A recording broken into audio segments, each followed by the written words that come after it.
Iran యుద్ధ పరిస్థితుల ప్రభావంతో పెట్రోల్, డీజిల్, గ్యాస్ కొరతతో ప్రజలు తీవ్ర ఇబ్బందులు ఎదుర్కొంటున్నారు. అయితే రాష్ట్ర వ్యాప్తంగా చాలా పెట్రోల్ బంకులలో నో స్టాక్ బోర్డులు దర్శనమిస్తున్నాయి. పెట్రోల్, డీజిల్ ఉన్న పెట్రోల్ బంకుల దగ్గర వాహనదారులు పెద్ద ఎత్తున క్యూ కడుతున్నారు. ఇటు పెట్రోల్, గ్యాస్ కొరతపై సివిల్ సప్లై శాఖ మంత్రి ఉత్తమ్ కుమార్ రెడ్డి చేతులెత్తేశారు.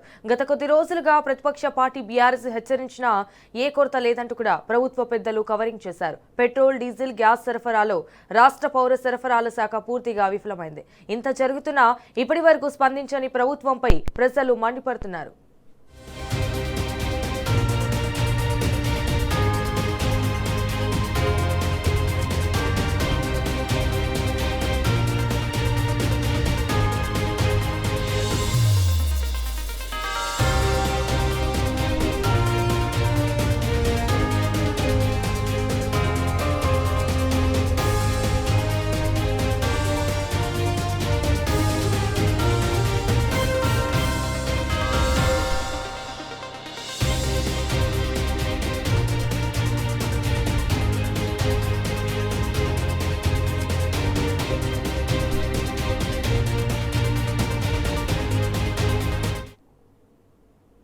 ఇరాన్ యుద్ధ పరిస్థితుల ప్రభావంతో పెట్రోల్, డీజిల్, గ్యాస్ కొరతతో ప్రజలు తీవ్ర ఇబ్బందులు ఎదుర్కొంటున్నారు. ఇటు రాష్ట్ర వ్యాప్తంగా కూడా చాలా పెట్రోల్ బంకులలో నో స్టాక్ బోర్డులు దర్శనమిస్తున్నాయి. రైట్, ఇదే విషయానికి సంబంధించి మరిన్ని డీటెయిల్స్ మా ప్రతినిధి లివిల్ రెడ్డి ఫోన్ ద్వారా అందిస్తారు. రైట్, లివిల్ రెడ్డి.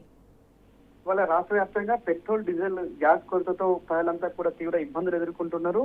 రాష్ట్ర వ్యాప్తంగా చాలా చోట్ల పెట్రోల్ బంకుల్లో కూడా నో స్టాక్ బోర్డులు దర్శనమిస్తున్నాయి. ప్రధానంగా పెట్రోల్, డీజిల్ ఉన్న దగ్గర కూడా పెద్ద ఎత్తున క్యూ కట్టిన వాహనదారులు కనిపిస్తున్నారు. అయితే గత కొద్ది రోజులుగా బీఆర్ఎస్ పార్టీ ప్రధాన ప్రతిపక్ష పార్టీగా ప్రజల సమస్యలను లేవనెత్తే పార్టీగా అనేక సందర్భాల్లో అనేక రూపాల్లో బీఆర్ఎస్ పార్టీ ప్రభుత్వాన్ని హెచ్చరించింది. శాసనసభ సమావేశాల్లో సైతం దీనిపై నిన్న వాయిదా తీర్మానం ఇచ్చి గ్యాస్ కొరత, డీజిల్ కొరతతో పాటు పెట్రోల్ కొరత ఉంది, దీన్ని నివారించాలి, దీనిపైన ప్రత్యేకంగా చర్చించాలే శాసనసభలో అంటూ కూడా నిన్న వాయిదా తీర్మానం ఇచ్చింది. కానీ ప్రభుత్వం దాట వేసింది. ఎక్కడ కూడా ఎలాంటి కొరత లేదు అంటూ కూడా కవరింగ్ ఇచ్చుకునే ప్రయత్నం చేసింది. ఇవాళ ఎక్కడ చూసినా పెద్ద ఎత్తున వాహనదారులంతా కూడా క్యూ కడుతున్న పరిస్థితి. కనీసం దానిపై రివ్యూ చేయలేని పరిస్థితులు ఇవాళ కాంగ్రెస్ ప్రభుత్వం ఉంది. ఖచ్చితంగా ఇది ప్రభుత్వం విఫలంగానే చూడవచ్చు. ఖచ్చితంగా ఇప్పటికీ దీనికి సంబంధించిన సివిల్ సప్లై శాఖ మంత్రి ఉత్తమ్ కుమార్ రెడ్డి ఇదంతా కూడా పర్యవేక్షిస్తారు. ఇప్పటి వరకు ఉత్తమ్ కుమార్ రెడ్డి దీనిపైన రివ్యూ చేయలేదు. సివిల్ సప్లై శాఖ అధికారులు కూడా పట్టించుకున్న పాపాన పోలేదు. మరోపక్క ముఖ్యమంత్రి ఎక్కే గడప దిగే గడప అన్నట్టు ఢిల్లీ టు హైదరాబాద్, హైదరాబాద్ టు ఢిల్లీ పర్యటిస్తున్నారే తప్ప ఈ పెట్రోల్ నిల్వలకు సంబంధించి కావచ్చు, ఈ పౌర సరఫరాలకు సంబంధించి ప్రధానంగా ప్రజలకు ఈ డీజిల్, పెట్రోల్ తో పాటు గ్యాస్ కొరత వల్ల మిగతా వాటిపైన కూడా ఇది ప్రభావం చూపుతుంది. మిగతా నిత్యావసర సరుకులు కూడా భారీగా ధరలు పెరిగే అవకాశం స్పష్టంగా ఉంది. ఇవాళ చాలా మంది పెట్రోల్ బంకుల్లో పూర్తిగా క్యూ కడుతున్న పరిస్థితి. అంటే దీనిపై స్పష్టత ప్రభుత్వం నుంచి స్పష్టత రాకపోవడం, అసలు పెట్రోల్ ఉన్ని కూడా బంకులు బంద్ చేస్తున్నట్టు కూడా తాజాగా కొన్ని బంకుల్లో కనిపిస్తుంది. వాటిపై చర్యలకు శూన్యం, వాటిపైన పర్యవేక్షణ లేదు, వాటి తనిఖీలు లేవు. అంటే పూర్తిగా ప్రభుత్వం చేతులెత్తేసిందని చెప్పడానికి ఈ వల్ల క్యూలే నిదర్శనంగా చెప్పుకోవచ్చు. ఇవాళ పల్లె నుంచి పట్నం దాకా అన్ని బంకుల్లో కూడా ఇదే పరిస్థితి కనిపిస్తుంది. ఎందుకు ఈ విధంగా కనిపిస్తుందో ఎవరు చెప్పలేని పరిస్థితి. ఇవాళ వినియోగదారులంతా కూడా ఎవరైతే పెట్రోల్, డీజిల్ వినియోగదారులు ఉంటారో వారంతా కూడా తీవ్ర అవసరపడుతున్నారు, ప్రభుత్వంపై ఆగ్రహం వ్యక్తం చేస్తున్నారు. ఇవాళ పెట్రోల్, డీజిల్, గ్యాస్ కొరతతో మరింత రేట్లు పెరిగే అవకాశం స్పష్టంగా కనిపిస్తుంది. నిత్యావసర వస్తువులు రేట్లు ఇలా ఆకాశాన్ని అంటే అవకాశం స్పష్టంగా కనిపిస్తుంది. కానీ ప్రభుత్వంలో ఇప్పటికి కూడా చలనం లేకపోవడం ఇది దిగజారుడుకు నిదర్శనం. ఇవాళ ప్రభుత్వం యొక్క వైఫల్యానికి నిదర్శనం. ప్రభుత్వం పట్టించుకోకపోవట్లేదు, ప్రభుత్వ పాలన చేత కాదనడానికి నిదర్శనం అంటూ కూడా ఇవాళ రాజకీయ విశ్లేషకులు చెప్తున్నారు. ఏదేమైనప్పటికీ ఇవాళ కాంగ్రెస్ ప్రభుత్వానికి ముందు చూపు లేదనేది మరొకసారి స్పష్టమైపోయింది. గత 20-25 రోజుల నుంచి ఇరాన్ ఇజ్రాయెల్ మధ్య జరుగుతున్న వార్ ఏదైతే ఉందో వారికి సంబంధించి ట్రంప్ కావచ్చు, ఇతర దేశాల అధినేతలు హెచ్చరిస్తున్నప్పటికీ కూడా ఇవాళ కేంద్ర రాష్ట్ర ప్రభుత్వాలు పూర్తిగా వైఫల్యం చెందుతుంటే ఈ స్థితి ఇచ్చింది.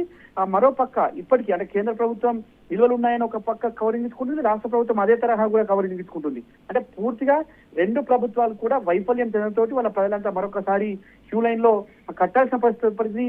వాళ్ళ పెట్రోల్, డీజిల్ కోసం మరొకసారి పూర్తిగా ఇవాళ వారి పనులన్నీ పక్కన పెట్టి పెట్రోల్, డీజిల్ కోసమే ఇవాళ లైన్లు కట్టాల్సిన దృష్టి ఈ కాంగ్రెస్ ప్రభుత్వం దాపించిందంటూ కూడా వారు ఆగ్రహం వ్యక్తం చేస్తున్నారు.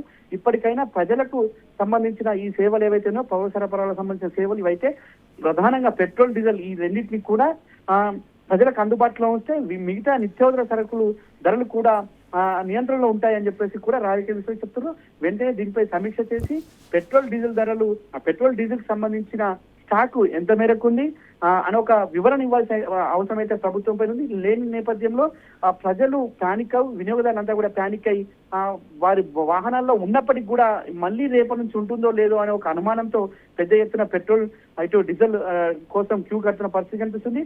ప్రభుత్వం యొక్క చర్యలు శూన్యంగా ఉండడంతో వాళ్ళ ప్రజలంతా రోడ్ల మీదకి వచ్చినట్టు ప్రధానంగా అర్థం చేసుకోవచ్చు. Sanjana. All right live-in Reddy, thank you for the updates.